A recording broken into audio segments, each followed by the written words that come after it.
السلام علیکم ورحمۃ اللہ وبرکاتہ۔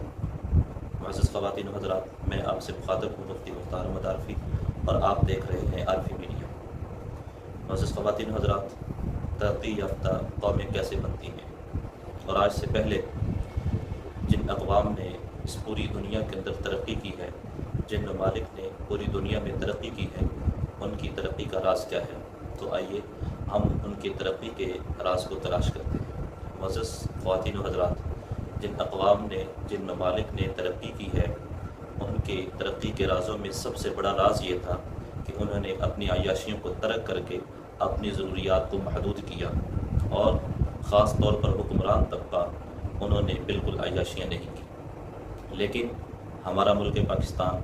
جس کی آج دیوالیہ ہونے کی خبریں سرگرم ہیں اور ہماری معیشت کا جنازہ نکل چکا ہے، کوئی ملک اس کی مدد کرنے کے لیے تیار نہیں، اس کی معیشت کو کندھا دینے کے لیے تیار نہیں۔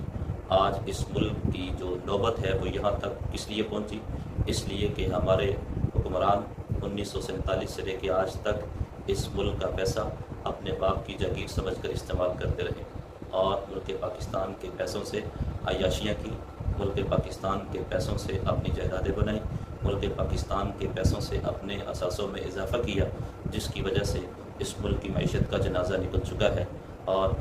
اس ملک کی معیشت مکمل طور پر تباہ ہو چکی ہے۔ معزز خواتین و حضرات، آپ اسکرین پر دیکھیں کہ آپ کو ایک صفحہ نظر آ رہا ہے، ایک فہرست نظر آ رہی ہے، جس میں 15 قسم کے کھانوں کے نام لکھے گئے ہیں۔ اب یہ 15 قسم کے کھانے کن لوگوں کو پیش کیے جائیں گے، کن لوگوں کو کھلائے جائیں گے، تو آپ سن کر حیران ہو جائیں گے کہ یہ کن لوگوں کو کھلائے جائیں گے۔ تو میں آپ کو بتاتا ہوں کہ یہ 15 قسم کے کھانے 22 تاریخ 3 مہینہ 2023 کو مرکزی رویت ہلال کمیٹی کا اجلاس جو خیبر پختونخوا میں منعقد ہو رہا ہے، اس میں 200 افراد شریک ہو رہے ہیں، جس میں ملک کے سرکردہ علماء بھی ہوں گے اور دیگر افراد بھی ہوں گے۔ لیکن سوال یہ پیدا ہوتا ہے کہ 200 افراد کا چاند کو دیکھنے کے لیے مجتمع ہونا، اس کی وجہ کیا ہے؟ دوسری بات یہ ہے کہ پھر یہ 15 کھانے، جس میں مہنگی مہنگی ڈشیں اور مشروبات اور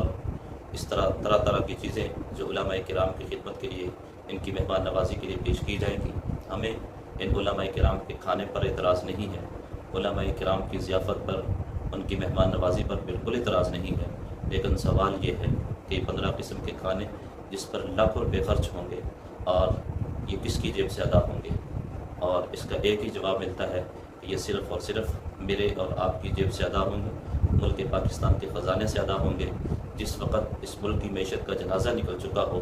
اور جس وقت اس ملک کے غریب آٹے کی لائن میں کھڑا ہو کے موت کے منہ میں چلا جائے، اس کو روٹی کھانا نصیب نہ ہو، تو ایسے دور کے اندر علماء کرام، جو خاص طور پر سرکردہ علماء کرام ہیں، جو ممبروں پہ بیٹھ کر لوگوں کو سادگی کا، صبر اور قناعت کا درس دیا کرتے ہیں، ایسے لوگوں کا اس طرح کی ضیافت کے لیے بندوبست کرنا اور اپنے آپ کے لیے ضیافت کا بندوبست کروانا، یہ ایک ایسے ملک کے ساتھ، ملک کے خزانے کے ساتھ سراسر ظلم ہے۔ خدا را اس ہونے والے ضیافت کو بھی روکے، اور ملک کے خزانے پر اپنے آپ کو بوجھ بننے سے روکے۔ اور خاص طور پر میری یہ اپیل چیئرمین رویت ہلال کمیٹی مولانا عبدالخبیر آزاد صاحب سے ہے، اور اس طرح تمام ان علماء کرام سے ہے جو اس میں شریک ہو رہے ہیں، کہ خدا را آپ کھانے ضرور کھائیں، لیکن اپنا پیسہ خرچ کر کے کھائیں، آپ اچھے اچھے مشروبات ضرور پئیں، لیکن اپنے پیسوں سے ادا کریں، ملک کے خزانے پر بوجھ مت بنیں۔ اللہ رب العزت سے دعا ہے، اللہ پاک میرا اور آپ کا حامی و ناصر ہو۔ السلام علیکم ورحمۃ اللہ وبرکاتہ۔